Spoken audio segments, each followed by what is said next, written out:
This is an amazing statue by the side of the River Loire, a statue of Leonardo da Vinci, who is buried here somewhere. Oh, magnificent statue that is.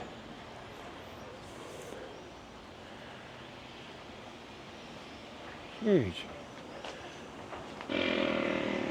Stretches here, looking across at the chateau and a rather magnificent bridge you can see in the distance.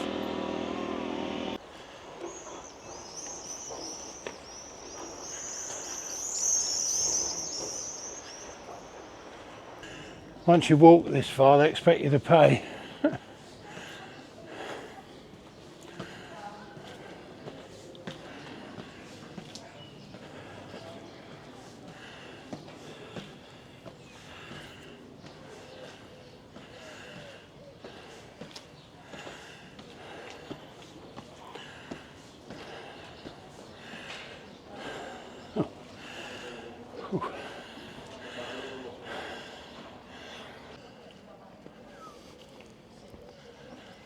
Okay, so we've paid the €16 to get in, and you get a histro pad which tells you the history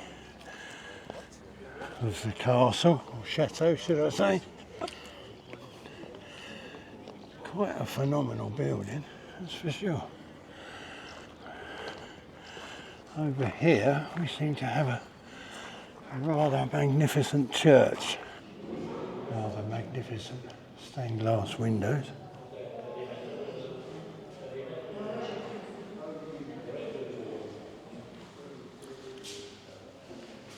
This is the grave of Leonardo da Vinci.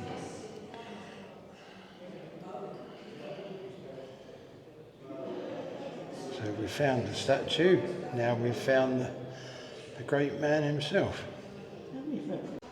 This is the view from the ramparts. Quite magnificent, down to the street that we were at a few moments ago. Now walking towards the entrance to the castle.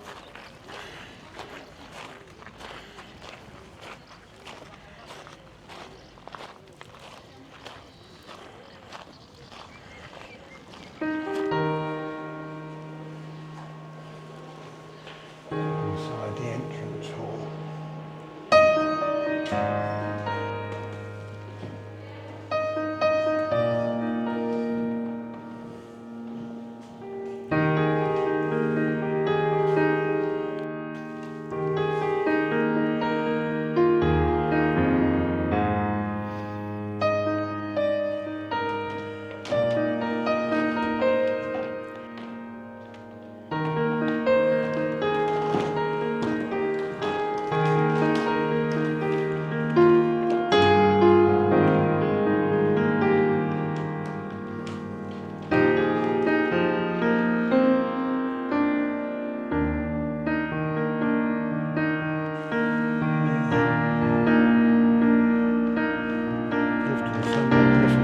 Style, didn't they?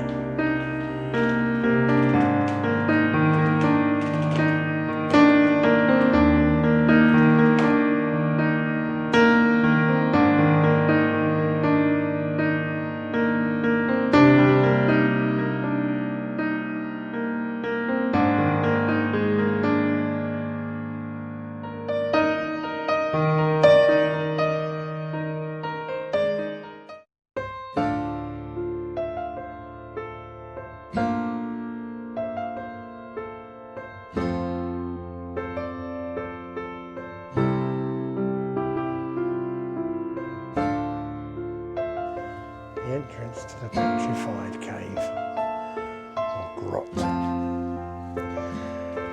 Going back in towards the village post office and souvenir shop.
Today you find us just outside Caen on Hill 112, which was occupied by the Germans in 1944. See before you a Churchill tank, which today would seem very old hat. These were very heavily armoured, but they were very slow and very lumbering. They were very difficult to knock out by the Germans, easily done with a Tiger tank, but they were pretty impervious to an awful lot of shot.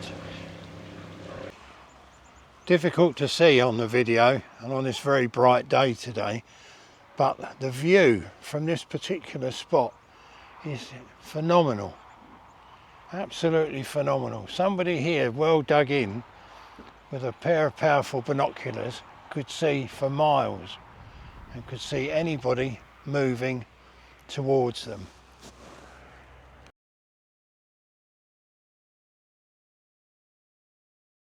Hill 112 was described as just being like Verdun.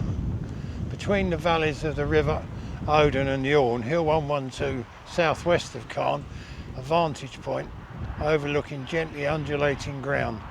From there a vast area can be seen and can be controlled, including Carpiquet airfield. This high ground crowned with this thin copse but definite strategic value. Whoever holds Hill 112, it was said, holds all of Normandy. In the course of this offensive, launched on the 26th of June, the Scottish of the 15th Division crossed the Odon. British 11th Armoured Division advanced as far as Hill 112, but German counterstrokes by the 2nd SS Tank Corps managed to contain the front line right along the bank of the Odon. Between the 10th and the 11th of July, Operation Jupiter was launched. Following the capture of Caen, the British 43rd Infantry Division were given orders to take the heights. Opposite, the 9th, 10th SS Divisions had turned the area into a well-defensive position. By the evening of the 10th of July, devastated summit had become Hill 112, the Hill of Cornwall for the British, the Hill of Calvary for Germans. It was the object of continuous fighting in a landscape reminiscent of Verdun from the First World War.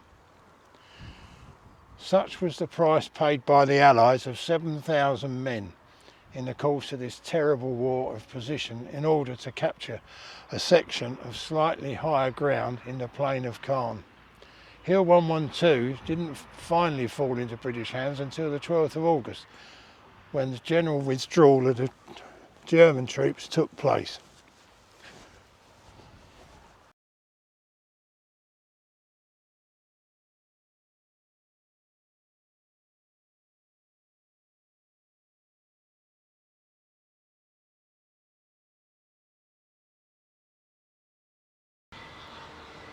Just walking back through the trees towards the Churchill tank, it's interesting to note that each of the trees is dedicated to a particular person that fought here and died here.